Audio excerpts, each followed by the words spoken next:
Dans Demain nous appartient, chamboulée par le retour inattendu et soudain de Samuel, Victoire est entre le trouble et la colère. Mais ce n'est pas la seule mauvaise surprise qui attend la jeune femme. Vendredi 12 janvier dans Demain nous appartient. Nord essaie de rabibocher Gabriel et Soraya avec l'aide de Soisik. Les deux femmes mettent alors en place un stratagème pour les réunir. Malheureusement leur artifice ne va pas avoir l'effet escompté. Demain nous appartient en avance, Bénédicte en prison après ses aveux concernant la mort d'Alexis, Bénédicte est désormais derrière les barreaux.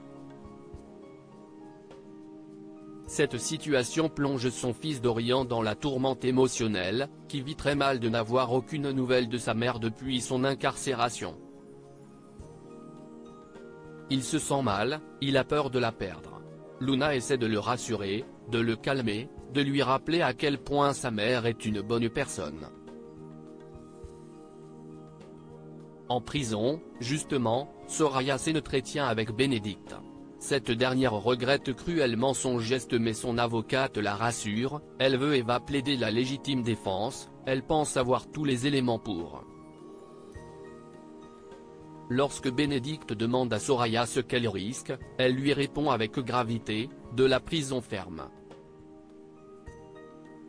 Quelques heures plus tard, Étienne retrouve Bénédicte pour le parloir. Il s'excuse de ne pas avoir su les protéger, elle et leur fils. Demain nous appartient en avance, les retrouvailles glaciales entre Victoire et Samuel encore sous le choc de se retrouver face à Samuel, Victoire ne sait pas quoi dire. Lui est fuyant, répondant qu'il est arrivé la veille au soir et n'a eu le temps de contacter personne. Mais il lui assure qu'il allait l'appeler et qu'il lui doit des explications. Victoire tente de garder sa contenance, arguant que leur histoire date et qu'elle est passée à autre chose.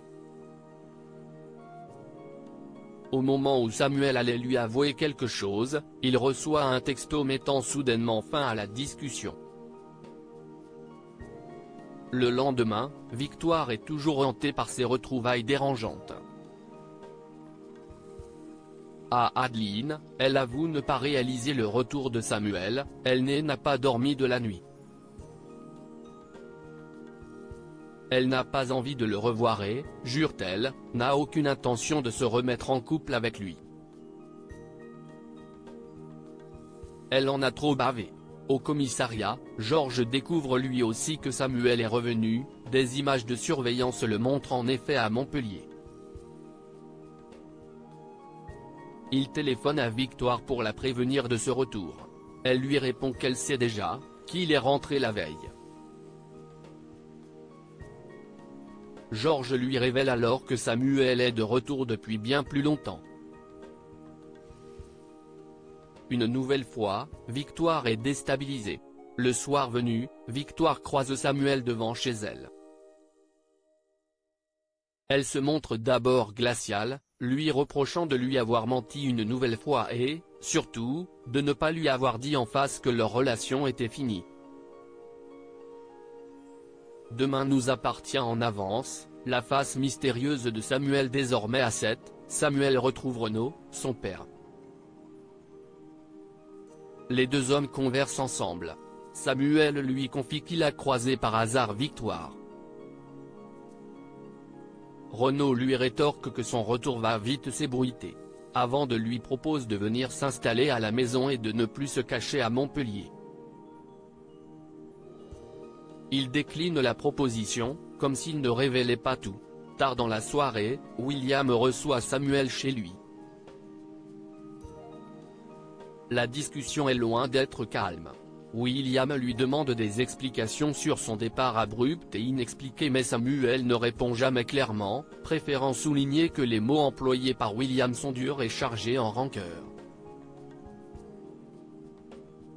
Quelques heures plus tard, Victoire est réveillée en pleine nuit par des bruits suspects. Descendue dans le salon, elle découvre une inscription, « Ton ex te ment ».